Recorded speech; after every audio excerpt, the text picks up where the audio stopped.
If the footage is a little bit shaky at the moment, I apologise. It's because I'm rushing, and that's because I left it a little bit too late to get here. It was never my intention to shoot a sunrise picture, but I would like to have got here a little bit earlier than we are. And sunrise is in about 5-10 minutes, and I'm probably about 2 or 3 minutes from my location. It's a location that I've been to before, and I don't quite know what I'm going to get today, but I've got very high hopes because it looks really lovely. It's lovely weather. The only problem is there's not a cloud in the sky, but there is a bit of an inversion forming behind me, which is why I'm rushing so much to get to where I actually need to be. So we're going to see what happens. I'm not going to have enough breath left to talk. Photography is what counts at the moment because, like I say, this is shaping up really nice behind me. So I'll catch you in a minute when I get closer to my final destination to take my first set of pictures. I'll be back very soon.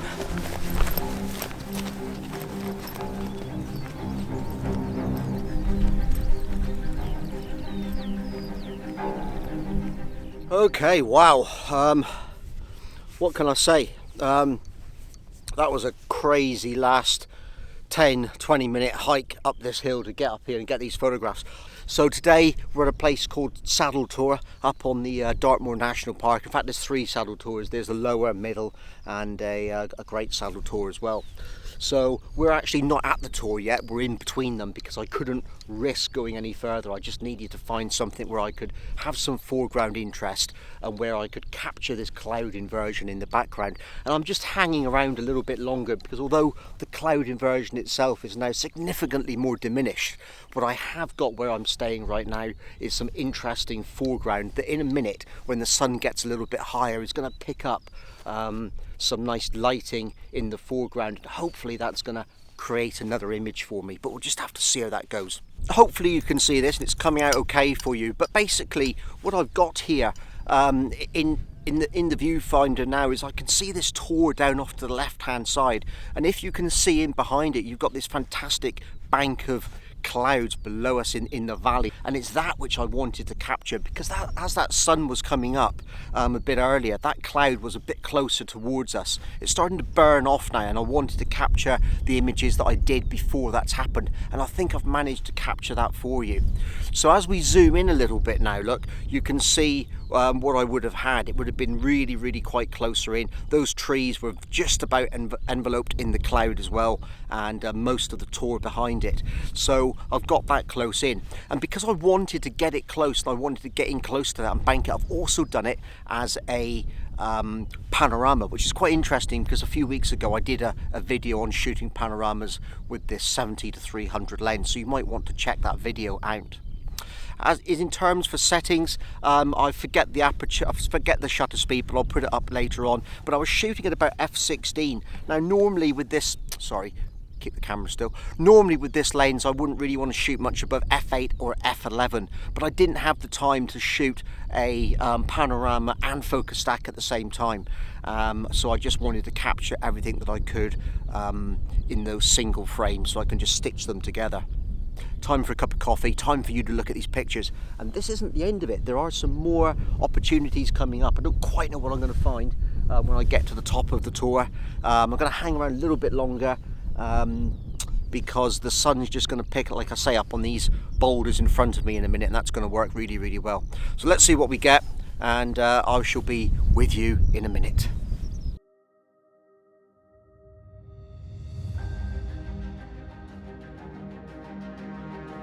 It was well worth the forced march to get to this position just in time.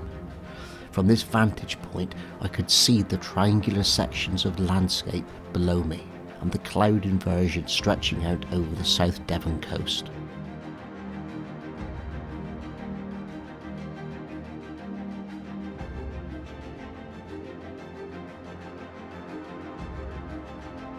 Zooming in even closer to 300mm allowed me to pick out details in the landscape. This is one of the reasons that I love using telephotos for landscape photography.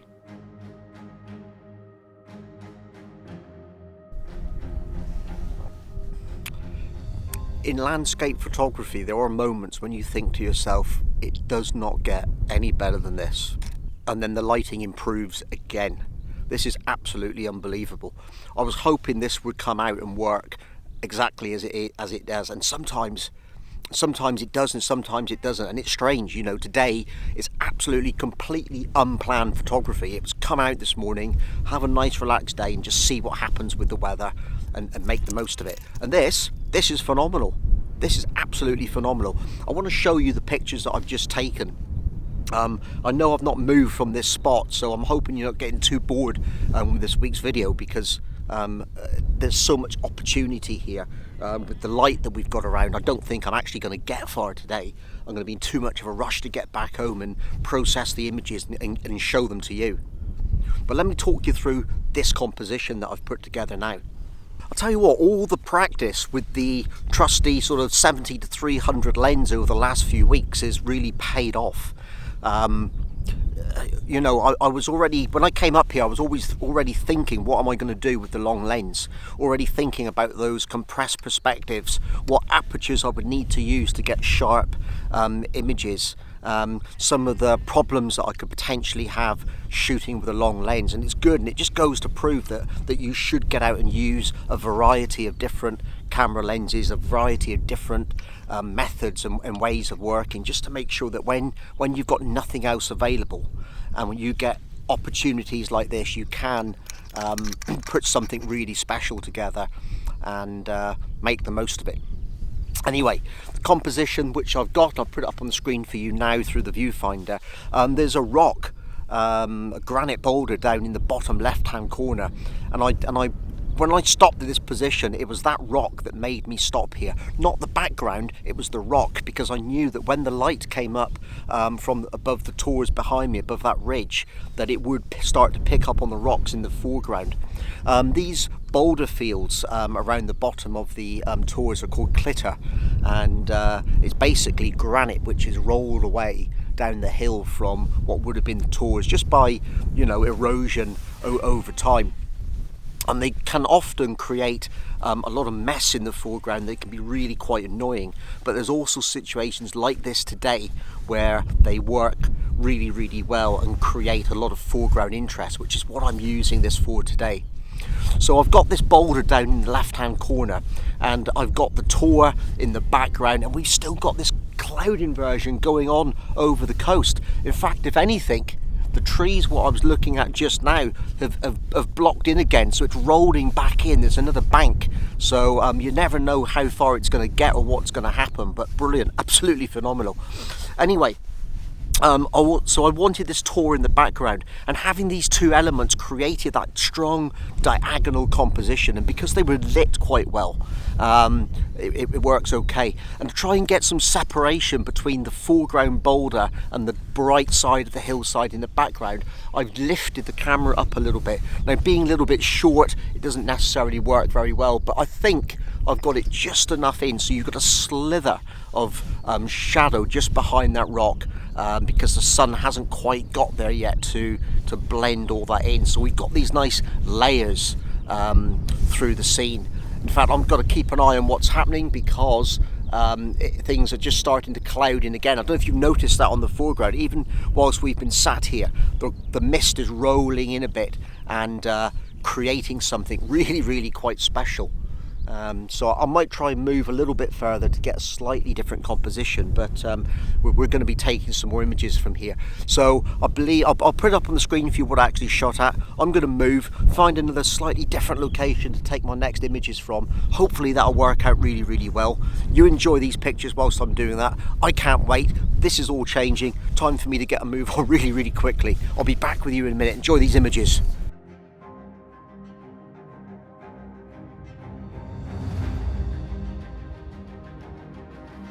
I'm really pleased with this photograph. The warm light on the foreground balances nicely with the tor on the horizon. At 100mm focal length, all the elements balance nicely and in harmony within the frame, and the cloud inversion provides an interesting backstop.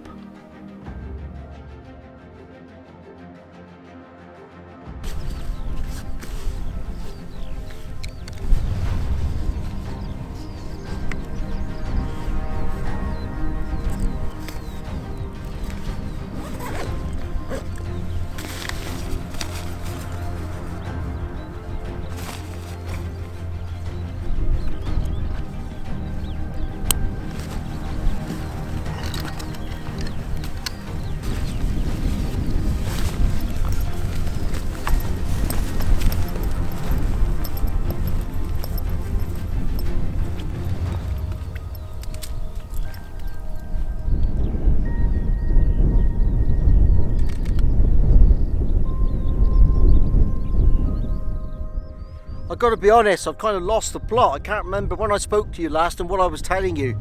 I can probably count on one hand over the last 32, 33 years when I've had mornings of photography like this, when the weather conditions are this favourable and this good. It's a clear blue sky day, and normally I hate shooting in clear blue sky days, but the cloud, this inversion is absolutely phenomenal. I got to the top of this tour, and I was hoping that, you know, I would have been up above the cloud still again and been able to take some photographs, but what actually happened is the cloud has come in and it's been swirling all the way around me. And although I haven't got the pictures I was originally going to take, I think I've got better and more interesting photographs. Some of them are going to be quite difficult to process. Some of them are going to be very monochromatic. In fact, I may process them as monochrome. But wow, what a morning! What a morning! I'm having a fantastic time taking the photographs, but I'm also apologising because I know that the video is all mixed up, and even in front of me now, the situation is completely changing, and yeah, I'm going to spin the camera around because I'm sure there's more to be taken somewhere else, but it is just starting to break up now, and it won't be long before I head back down to the car park and get these images processed. But anyway, I've just taken some photographs with the tour in front of me. I think I managed to get a little bit of footage through the viewfinder before the battery and the card ran out on my SLR.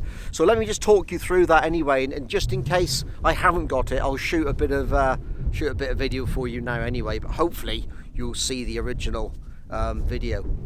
I'm using the 70-300 again. I'm shooting at around 100mm. In fact, to be honest, the next sequence of photographs that I'm going to show you, I've probably taken, I don't know, between 70 and 300 as well, but we'll just see what they come out like. But the general idea of it was to have these granite boulders and rocks in the foreground, and then just have the background in the distance with the mist and that swirling around behind them. So like I said, they're going to be very, very simple photographs. It's all about the light falling on these foreground rocks, and about that background mist and everything swirling around.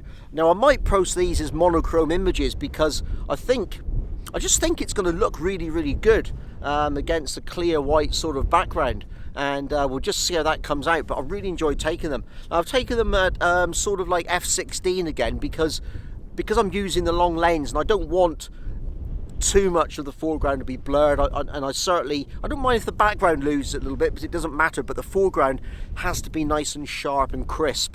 So I'm shooting at f/16. Once again, I did it because I didn't really have time in the shooting conditions to be able to decide whether or not I wanted a focus stack. I could have tried focus stacking just for a safety net, but to be honest, I don't think it's really necessary. I think I've probably got away with it. But let's put these images up and you can have a look at it and see what you think.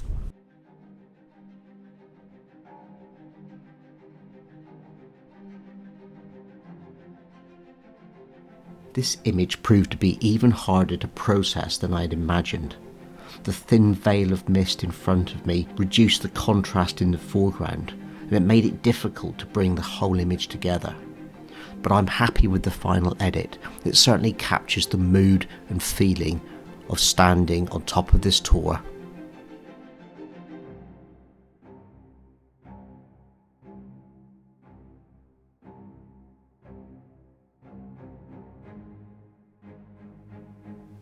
I could have processed this photograph the same as the last one, but out in the field I really wanted to produce a monochrome image. I'm reasonably happy with the results. What do you think? The conditions today were completely unexpected.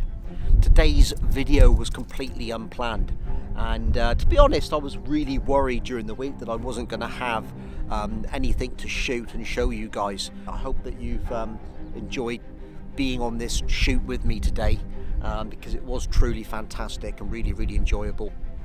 And if this works out well and you like this sort of more spontaneous style of video, then let me know, and we'll do some more of them. and hopefully the wind noise hasn't spoiled it too much for you. So until next time, get out, enjoy your own photography, be spontaneous. You don't have to plan everything. Sometimes you take a chance and it works out absolutely fantastic. So I'll see you in the next video, and hopefully you'll get out and have a few mornings like this yourselves. I'll see you later. Thanks for watching.